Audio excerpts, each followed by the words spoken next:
Sabarimala season തുടങ്ങി. അയ്യപ്പൻ്റെ പേരിലുള്ള തട്ടിപ്പുകളുടെ ആക്കവും കൂടി. വളരെ വലിയ തട്ടിപ്പിൻ്റെ ഒരു ചെറിയ ഭാഗമാണ് ഇപ്പോൾ പുറത്തു വരുന്നത്. അത് ഇതര സംസ്ഥാനത്തെ, അതായത് അന്യസംസ്ഥാനത്തെ ഒരു ഗുരുസ്വാമി ദേവസ്വം വിജിലൻസിന് നൽകിയ പരാതിയുടെ അടിസ്ഥാനത്തിൽ നടത്തിയ അന്വേഷണത്തിലാണ് ഈ തട്ടിപ്പിൻ്റെ കഥ ദേവസ്വം ബോർഡ് തിരിച്ചറിയുന്നതും വാർത്തകൾ പുറത്തു വരുന്നതും. തട്ടിപ്പ് ഇങ്ങനെയാണ്: ശബരിമല മേൽശാന്തി സമാജം. ആ സമാജത്തിൻ്റെ ഉദ്ദേശം എന്ന് പറയുന്നത് ശബരിമലയിൽ സേവനം അനുഷ്ഠിച്ച മേൽശാന്തിമാരുടെ ഒരു സംഘടന. ഇപ്പോൾ ജീവിച്ചിരിക്കുന്ന ആളുകളിൽ പലരും, അതായത് ഏഴിക്കോട് ശശി നമ്പൂതിരി, ദാമോദരൻ പോറ്റി, റജികുമാർ നമ്പൂതിരി തുടങ്ങിയ ആളുകളൊക്കെ ഈ സംഘടനയുടെ ഭാഗമാണ്. ഈ സംഘടന തുടങ്ങിയിരിക്കുന്നത് ഒരു വലിയ തട്ടിപ്പുകാരനാണ്. ആ തട്ടിപ്പുകാരനെ കുറിച്ച് പറയാനാണ് ഞാൻ ഈ സമാജത്തിൻ്റെ പേര് ആദ്യം പറഞ്ഞത്, ശബരിമല മേൽശാന്തി സമാജം.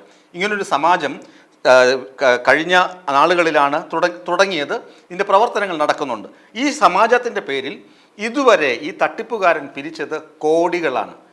പ്രധാനമായും അന്യസംസ്ഥാനങ്ങൾ, മലേഷ്യ പോലുള്ള വിദേശ രാജ്യങ്ങൾ, ഇവിടൊക്കെയുള്ള വലിയ വമ്പൻ പണക്കാരായ അയ്യപ്പ ഭക്തരെ കണ്ട് ഇത് മേൽശാന്തിമാരുടെ സമാജത്തിന് ഓഫീസ് കെട്ടാനാണ്, പുതിയൊരു അയ്യപ്പ ക്ഷേത്രം പണിയാനാണ് എന്നൊക്കെ പറഞ്ഞ് വിശ്വസിപ്പിച്ച് അവരിൽ നിന്ന് കോടിക്കണക്കിന് രൂപ അടിച്ചു മാറ്റുക. ഇതാണ് അയാളുടെ രീതി. അയാൾ ആലുവ സ്വദേശിയാണ്. LICയിലെ ഡെവലപ്മെൻറ്റ് ഓഫീസറായിരുന്നു. പിന്നീട് LICയിൽ നടത്തിയ ചില പണമിടപാടുകളിൽ നടത്തിയ ചില അഴിമതികളുടെ പേരിൽ LIC അയാളെ പുറത്താക്കി. തഞ്ചാവൂരിൽ റോട്ടറി ക്ലബിൻ്റെ ഭാരവാഹിയായി പ്രവർത്തിക്കുമ്പോൾ അവിടെ ഒരു കെട്ടിട നിർമ്മാണവുമായി ബന്ധപ്പെട്ട അഴിമതിയുടെ പേരിൽ അവിടെ നിന്നും പുറത്താക്കി. ഇയാൾ ചെയ്ത മറ്റൊരു കാര്യം, അഖില ഭാരതീയ അയ്യപ്പ ധർമ്മ പ്രചാര സഭ എന്നൊരു സംഘടനയുണ്ട്. കേരളത്തിൽ പ്രവർത്തിക്കുന്ന സംഘടനയാണ് അഖില ഭാരതീയ അയ്യപ്പ ധർമ്മ പ്രചാര സഭ. ഇത് 2006 പുണ്യദർശന മാസികയുടെ ചീഫ് എഡിറ്ററൊക്കെ ആയിരുന്ന മധുമണിമാലയുടെ നേതൃത്വത്തിൽ തുടങ്ങിയ സംഘടനയാണ് അഖില ഭാരതീയ അയ്യപ്പ ധർമ്മ പ്രചാര സഭ. അതിൻ്റെ അതേ ലോഗോ, അതേ പേര്, ഇതെല്ലാം എടുത്തുകൊണ്ട് 2010 ഡിസംബർ 14 തമിഴ്നാട്ടിലെ തഞ്ചാവൂരിലാണ് ഇയാൾ ആദ്യമായി ഒരു ട്രസ്റ്റ് രൂപീകരിക്കുന്നത്. ട്രസ്റ്റ് എന്ന് പറഞ്ഞാൽ അറിയാമല്ലോ, ഇയാളുണ്ട്, ഇയാളുടെ അച്ഛനുണ്ട്, അളിയനുണ്ട്, അമ്മായിയപ്പനുണ്ട്, അങ്ങനെ തുടങ്ങിയ ആളുകളാണ് ഈ ട്രസ്റ്റിലെ അംഗങ്ങൾ. ഈ ട്രസ്റ്റ് ഉപയോഗിച്ചിരിക്കുന്ന പേര് അഖില ഭാരതീയ അയ്യപ്പ ധർമ്മ പ്രചാര സഭ. അത് ഒറിജിനൽ സംഘടനയാണ്, അത് മാന്യമായി പ്രവർത്തിക്കുന്ന സംഘടനയാണ്. അതറിയപ്പെടുന്ന മധുമണിമാല എന്ന് പറയുന്ന ആളാണ് അത് സ്ഥാപിച്ചത്. 2006 ആ സംഘടന സ്ഥാപിച്ചത്. ഇതിപ്പോൾ 2010 ഡിസംബർ 14 തമിഴ്നാട്ടിലെ തഞ്ചാവൂരിൽ ഈ ഫ്രോഡായ ആൾ സ്ഥാപിച്ചു. അതിൻ്റെ പിൻപറ്റിയാണ് ഈ ശബരിമല മേൽശാന്തി സമാജം എന്ന സംഘടന രൂപീകരിച്ചിരിക്കുന്നത്. ഇനി അഖില ഭാരതീയ അയ്യപ്പ ധർമ്മ പ്രചാര സഭ എന്ന തട്ടിപ്പ് സംഘടന ധാരാളം ആളുകളിൽ നിന്ന് ഇതുവരെ, അതായത് 2010 മുതൽ 2024 വരെ ആകുമ്പോൾ ഏകദേശം 100 കോടി രൂപയുടെ തട്ടിപ്പ് നടത്തിയെന്നാണ് ദേവസ്വം വിജിലൻസിൻ്റെ ഒരു പ്രാഥമിക ധാരണ. 100 കോടി എന്ന് പറയുമ്പോൾ ആലോചിച്ച് നോക്കുക.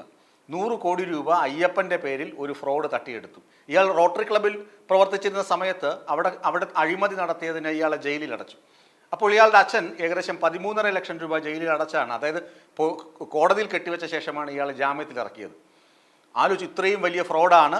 ശബരിമലയിലെ മേൽശാന്തിമാരെ ചാക്കിട്ട് പിടിച്ച്, അവിടെ നിന്ന് വിരമിച്ച മേൽശാന്തിമാരെ ചാക്കിട്ട് പിടിച്ച് ഒരു സമാജം രൂപീകരിച്ച് ഇനി അമ്പലം കെട്ടണം, ആലുവയിൽ സമാജത്തിന് സ്വന്തമായി ഓഫീസ് കെട്ടിടം വേണം, അങ്ങനെയൊക്കെ പറഞ്ഞ്, പിന്നെ നാറാണത്ത് എന്ന സ്ഥലത്ത് ഒരു പുതിയ ശബരിമല അയ്യപ്പ ക്ഷേത്രം പണിയണം എന്നൊക്കെ പറഞ്ഞാണ് പൈസ പിരിക്കുന്നത്. ഇത് ദേവസ്വം വിജിലൻസ് കണ്ടെത്തിയിട്ടുണ്ട്. അതുപോലെ തന്നെ ഈ ഏഴിക്കോട് ശശി നമ്പൂതിരി അദ്ദേഹം ഒരു പ്രസ്താവന ഇറക്കിയിട്ടുണ്ട്. ഈ വാർത്തകൾ പുറത്തു വന്ന സമയത്ത് അദ്ദേഹം ഒരു പ്രസ്താവന ഇറക്കി. തങ്ങളുടെ ഈ മേൽശാന്തി സമാജം ആരോടും പൈസ പിരിക്കാൻ ആവശ്യപ്പെട്ടിട്ടില്ല, ആരിൽ നിന്നും പൈസ സ്വീകരിക്കുന്നില്ല എന്ന് അദ്ദേഹം പറഞ്ഞിട്ടുണ്ട്. അപ്പോൾ തന്നെ ദേവസ്വം വിജിലൻസ് പറയുകയാണ്, ഈ മേൽശാന്തി സമാജം തന്നെ ഒരു നല്ല സ്വഭാവമല്ല. ഇനിയിപ്പോൾ കീഴ്ശാന്തി സമാജം വരും, മാളികപ്പുറം മേൽശാന്തി സമാജം വരും, അതുപോലെ പമ്പ മേൽശാന്തി സമാജം വരും. ഇങ്ങനെയൊക്കെ തട്ടിപ്പിൻ്റെ രൂപങ്ങൾ മാറി മാറി വരികയാണ്. അയ്യപ്പസ്വാമിയുടെ പേരിലാണ് ഈ തട്ടിപ്പൊക്കെ നടക്കുന്നത് എന്നറിയുമ്പോൾ ദേവസ്വം ബോർഡിനും ഒരല്പം ഞെട്ടലുണ്ട്. അവർ കരുതലോടുകൂടിയാണ് ഈ കാര്യത്തെക്കുറിച്ച് അന്വേഷിക്കുന്നതും ഇതിൽ ആവശ്യമായ നിയമ നടപടി സ്വീകരിക്കാൻ മറ്റ് മാർഗങ്ങൾ സ്വീകരിക്കും എന്നാണ് ഏറ്റവും ഒടുവിൽ ലഭിക്കുന്ന വിവരം. ഈ തട്ടിപ്പുകാരനെക്കുറിച്ച് എല്ലാ വിവരങ്ങളും വിജിലൻസ് ശേഖരിച്ചു കഴിഞ്ഞു. ഈ വീഡിയോ നിങ്ങൾക്ക് ഇഷ്ടമായാൽ ലൈക്ക് ചെയ്യുക. കൂടുതൽ വീഡിയോകൾക്കായി യോഗനാഥം ന്യൂസ് ചാനൽ സബ്സ്ക്രൈബ് ചെയ്യുക.